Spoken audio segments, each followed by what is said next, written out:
This subVI called grab audio is intended to listen for significant activity on the audio input. We'll do that with a subVI called listen for audio, which is discussed in another module. And then it also makes use of these built-in subVIs for working with the sound card. We need to configure the sound card. We listen for significant level of audio to occur. We then read in some number of seconds of audio, and then ultimately we need to clean up the sound card just before exiting the subVI.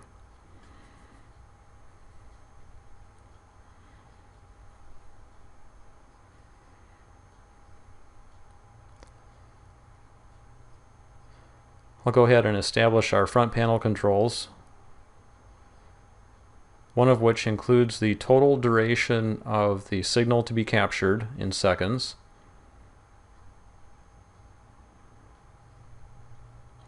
Has a default value of 1 second. Sampling frequency in hertz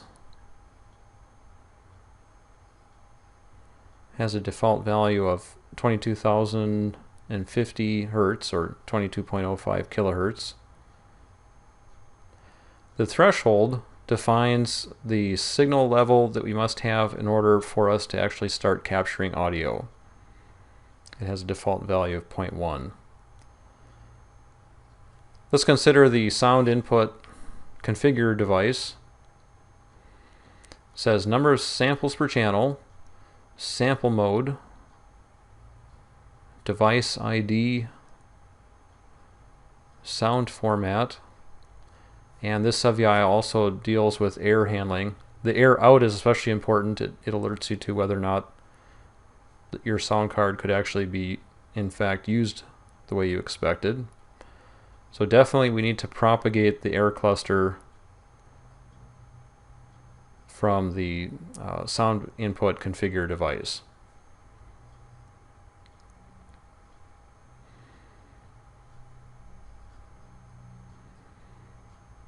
Now let's look a little bit more at the samples per channel.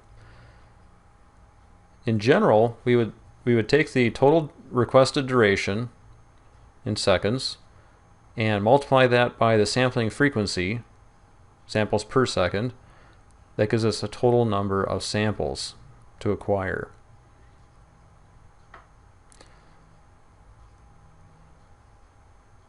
I need to convert this to an integer.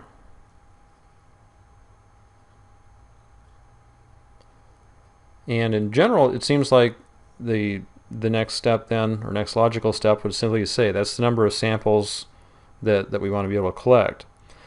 But actually, in my experience, if we cause the configure device to allocate more memory than what we ever actually intend to use, you get much better performance.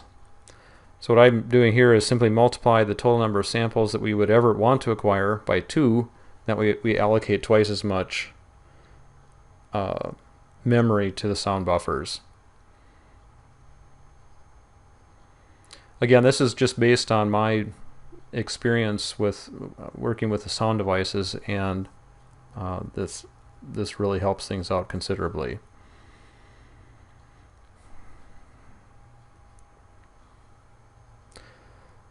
The sample mode actually has 2 different options. One is called continuous sampling, and the other one is finite sampling. The listen for audio requires continuous operation, so we need continuous. And I think the last thing, actually we need two more things associated with our sound input configure. We don't need a device input because sound input configure is generating this so-called task ID, so we can ignore the task ID input there. Let's just go ahead and give this the ability to deal with errors from other subVIs as well.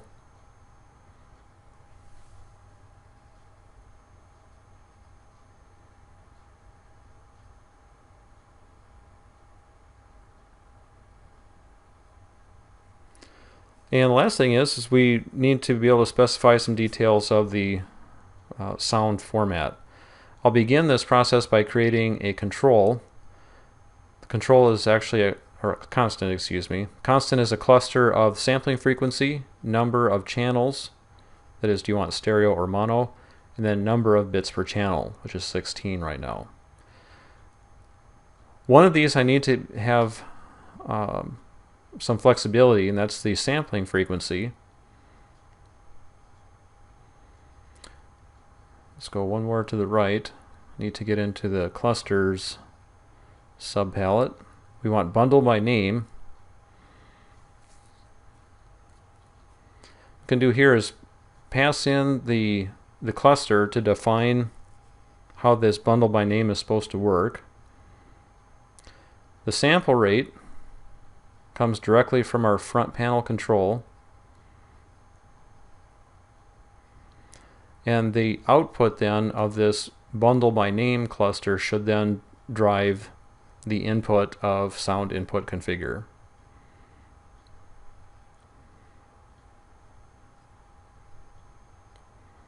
Just do a little bit of cleanup here to keep the general left to right flow going.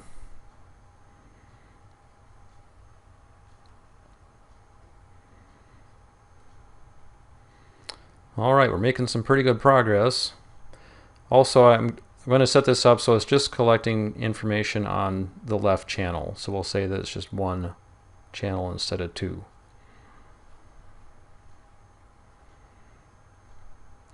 Now, the listen for audio subVI has a relatively small number of samples per channel as its default, 1024, and I'd recommend just going with that. The intent there is to be able to just grab a few samples at a time, check those values, and be able to respond very quickly. So we'll keep that short. Now this is one where we're collecting total number of samples minus the number of samples that were collected by listen for audio. So we take the difference of those two and use that to specify the actual number of samples to collect once we've detected some valid audio that we like. Both of these modules then produce, or subVIs, excuse me, produce a waveform data type. We need to stick those two together. So looking under append waveform,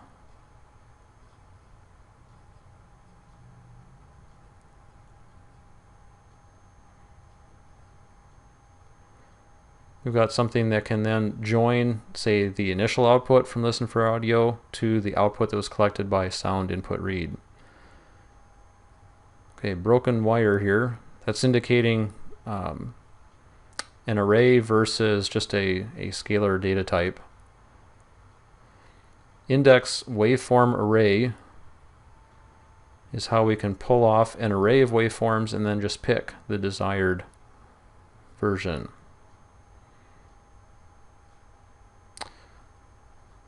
And the first one is actually our left channel that we need. You can do the same sort of thing for sound input read as well. That's where you would take your finished output. So hopefully you're set up to make some good progress on developing this subVI.